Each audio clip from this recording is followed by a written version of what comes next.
हरिओम नमस्कार दोस्तों, स्वागत है आप सभी का एक बार फिर से दी संस्कृत क्लासेज यूट्यूब चैनल में। मित्रों, वैदिक साहित्य को 4 भागों में बांटा गया है: संहिता, ब्राह्मण, आरण्यक और उपनिषद। तो आज की इस वीडियो में हम लोग जानने वाले हैं वेदा नाम संहिता। वीडियो बहुत ही ज़्यादा महत्वपूर्ण होने वाला है। UGC net JRF 73 code Sanskrit परंपरागत विषय तथा 25 कोड संस्कृत विषय, क्योंकि दोनों ही परीक्षाओं में वैदिक साहित्य के अंतर्गत संहिताओं के विषय में प्रायः प्रश्न पूछा जाता है। तो आज के इस वीडियो में हम लोग जानेंगे कि संहिताएं कितनी हैं तथा किस वेद की कितनी संहिताएं हैं, उनके क्या क्या नाम हैं इत्यादि। तो वीडियो बहुत ही ज़्यादा महत्वपूर्ण होने वाला है, बने रहें वीडियो में अंत तक। और अगर चैनल पर नए हैं तो चैनल को सब्सक्राइब कर लीजिए, वीडियो को लाइक भी कर दीजिए, क्योंकि पसंद तो आने ही वाला है। चलिए शुरू करते हैं। सबसे पहले वेद कितने हैं जान लेते हैं, और ये एकदम सामान्य क्वेश्चन है, क्योंकि हर एक सनातनी को, हर एक भारतवासी को और संस्कृत से जो जुड़े हुए उनको ये तो पता ही होगा कि वेद 4 होते हैं, और पता ही होना चाहिए। ऋग्वेद, यजुर्वेद, सामवेद, अथर्ववेद। ठीक है, वेद कितने होते हैं? 4 होते हैं: ऋग्वेद, यजुर्वेद, सामवेद, अथर्ववेद। तो आज के इस वीडियो में हम लोग जानेंगे संहिता, बाकी इसके अगले पार्ट में ब्राह्मण, फिर आरण्यक और फिर उपनिषद को जानेंगे। आगे हम लोग उसके बाद कुछ अन्य वैदिक साहित्य का जो भी पाठ्यक्रम है उसको कवर करेंगे। तो सब्सक्राइब जरूर कीजिएगा। ऋग्वेदस्य, तो ऋग्वेद की 21 शाखाः सन्ति, और ये जो 21 शाखाएं हैं ऋग्वेद की, ये महर्षि पतंजलि के मत में है। ठीक है, पतंजलि मते, पतंजलि के मत को ही ऐसा कहा जाता है। तो महर्षि पतंजलि के मत में 21 शाखा अर्थात 21 शाखाएं हैं, और ये महर्षि पतंजलि ने महाभाष्य में कहा है। कहाँ कहा है? अपने महाभाष्य में। तो पतंजलि के अनुसार ऋग्वेद की 21 अर्थात 21 शाखाएं हैं, और ऐसा महर्षि पतंजलि ने कहाँ कहा है? महाभाष्य में। किंतु वर्तमान समय में निम्नलिखित 4 शाखाएं उपलब्ध हैं। कौन कौन सी हैं? शाकल, वास्कल, सांख्यायन, मांडुकायन। एक बार फिर से बोल रहे हैं, क्योंकि परीक्षा में लगातार पूछा जाता है वैदिक साहित्य के सामान्य परिचय और वैदिक साहित्य के विशिष्ट अध्ययन के अंतर्गत, क्योंकि पहली इकाई दूसरी इकाई दोनों में ही वैदिक साहित्य से संबंधित प्रश्न पूछे जाते हैं, इसलिए ये पहली इकाई के अंतर्गत भी आ जाता है और दूसरी इकाई के भी अंतर्गत आ जाता है। इस टॉपिक पर हमेशा प्रश्न पूछा जाता है। आप लोग नाम जरूर याद कर लें, और इसके आगे की वीडियो में हम लोग कवर करेंगे कि शाकल शाखा में जो मंत्रों का विभाजन किस प्रकार से किया गया है, कितने मंत्र हैं, और उस मंत्रों को जो किस प्रकार से रखा गया है चैप्टर वाइज, कैसे कि कितने अध्याय हैं, कितने सूक्त हैं, कितने मंत्र हैं। परीक्षा का विषय लगातार पूछा गया, तो हम इसको जल्द ही आगे की वीडियोज में कवर करेंगे। तो शाकल शाखा है, वास्कल शाखा है, सांख्यायन है और मांडुकायन है। तो ऋग्वेद की 4 शाखाएं वर्तमान में उपलब्ध है: शाकल, वास्कल, सांख्यायन और मांडुकायन। ठीक है, इसको मांडुकायनी भी बोलते हैं, तो याद रखेंगे। और कितनी शाखाएं? पतंजलि मतानुसारेण 21 शाखा, वर्तमान काले उपलब्धाः 4। और कौन कौन से? तो शाकल, वास्कल, सांख्यायन, मांडुकायन। ओके, आगे देखते हैं यजुर्वेद की। मित्रों, आपको पता ही होगा कि यजुर्वेद के 2 भेद हुए।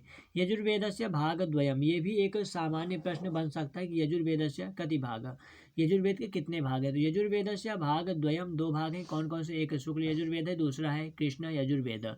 शुक्ल यजुर्वेद उत्तर भारत में ज़्यादा इसका अध्ययन अध्यापन होता है, उत्तर भारत में देखा जाता है। और अगर आप दक्षिण भारत में देखेंगे तो कृष्ण यजुर्वेद का अध्ययन अध्यापन वर्तमान काल में ज़्यादा देखा जा सकता है। किंतु ऐसा कोई नियम नहीं है कि उत्तर भारत में शुक्ल यजुर्वेद होगा और दक्षिण भारत में कृष्ण यजुर्वेद। आप यहाँ पर भी इसका अध्ययन कर सकते हैं, बट शुक्ल यजुर्वेद यहाँ पर ज़्यादा देखने को मिलता है। ठीक है, तो शुक्ल यजुर्वेदस्य शाखा द्वयम् अस्ति, माध्यान्दिनी शाखा और काण्व शाखा। ठीक है, शुक्ल यजुर्वेद की 2 शाखाएं हैं, एक है माध्यान्दिनी और दूसरी है काण्व शाखा।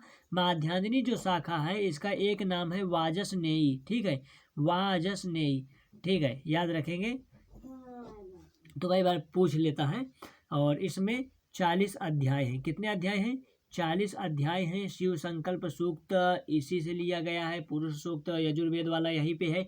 और इसका जो 40वां अध्याय है, इसका जो 40वां अध्याय है उसको ईशावास्योपनिषद कहा जाता है। ठीक है, ईशावास्योपनिषद, ईशावास्योपनिषद। तो याद रखेंगे, ये भी प्रश्न बन जाता है। तो बाकी हम लोग आगे तो इसको कवर करने ही वाले हैं। तो इसका माध्यान्हनी शाखा का एक नाम वाजस्नेयी भी है और इसका जिसमें 40 अध्याय, इसका 40वां अध्याय क्या है, ईशावास्योपनिषद के नाम से जाना जाता है, ईशावास्यमिदं सर्वम इत्यादि। दूसरी शाखा है इसकी काण्व शाखा। और कृष्ण यजुर्वेद की 4 शाखाएं हैं। कृष्ण यजुर्वेद से 4 शाखा कौन कौन से, तैत्तिरीय, मैत्रायणी और कठ तथा कपिष्ठल। तैत्तिरीय, मैत्रायणी, कठ, कपिष्ठल शाखा कृष्ण यजुर्वेद की है। तीसरा है आपका वेद सामवेद। पतंजलि मतानुसारेण सामवेदस्य 1000 शाखा है। ठीक है, पतंजलि महर्षि पतंजलि के मतानुसार महाभाष्य के आचार्य जो हैं उनके मतानुसार सामवेद की 1000 शाखाएं, किंतु संप्रति अर्थात वर्तमान काले इसकी 3 शाखाएं उपलब्ध हैं और इन्हीं का अध्ययन अध्यापन होता है। कौथमीय, रामायणी और जैमिनीय। जैमिनीय का अध्ययन अध्यापन ज़्यादा देखा जाता है। ठीक है, तो सामवेद की महर्षि पतंजलि के अनुसार 1000 शाखाएं वर्तमान काल में, ठीक है, 3 शाखाएं उपलब्ध है। अगर पूछा जाए सबसे अधिक शाखाएं किसकी है तो सामवेद की है, किंतु वर्तमान में इसके 3 ही शाखाएं उपलब्ध है। वर्तमान काल में अगर उपलब्ध शाखाओं की दृष्टि से सबसे अधिक बोलेंगे तो शायद सामवेद उत्तर सही ना हो, बट ऐसा प्रश्न नहीं पूछा जाता है। प्रश्न पूछा जाएगा कि ये शाखा किस वेद से संबंधित है अथवा निम्नलिखित में से इस वेद से संबंधित कौन सी शाखा नहीं, इस प्रकार से कुछ प्रश्न बनता है। और पतंजलि ऋषि के बारे में पूछा जा सकता है तो 1000 शाखा याद रखेंगे। और चौथा वेद है आपका अथर्ववेद। अथर्ववेद की 9 शाखाएं उपलब्ध हैं। तो वर्तमान में उपलब्ध की दृष्टि से तो अथर्ववेद की शाखाएं जो है सबसे ज़्यादा हैं। और अथर्ववेद जो है महर्षि पतंजलि के अनुसार भी इसकी 9 शाखाएं ही हैं। कौन कौन से याद रखेंगे, पिप्पलाद, शौनक, मौद, स्तौद, जलद, जाजल, ब्रह्मवेद, देवदर्श और चारण वैद्या। ठीक है, इसको आप लोग याद कीजिए, कैसे भी याद करते, बस आपको आपके दिमाग में एकदम बैठ जाना चाहिए। अगर आपको निर्जर निकालना है तो एकदम आपके दिमाग में बैठ जाना चाहिए। आप चाहें तो इसको गाने की तरह रट के याद कर ले, पिप्पलाद, शौनक, मौद, स्तौद, जलद, जाजल, ब्रह्मवेद, देवदर्श और चारण वैद्या। तो दोस्तों आज की वीडियो में इतना ही। आई होप कि वीडियो आपको इन्फॉर्मेशनल लगा होगा, तो लाइक कर दीजिए फटाफट और चैनल को सब्सक्राइब जरूर कर लें। मिलते हैं अगले वीडियो में। नमस्कार, टेक केयर, जय हिंद, थैंक्स फॉर वॉचिंग।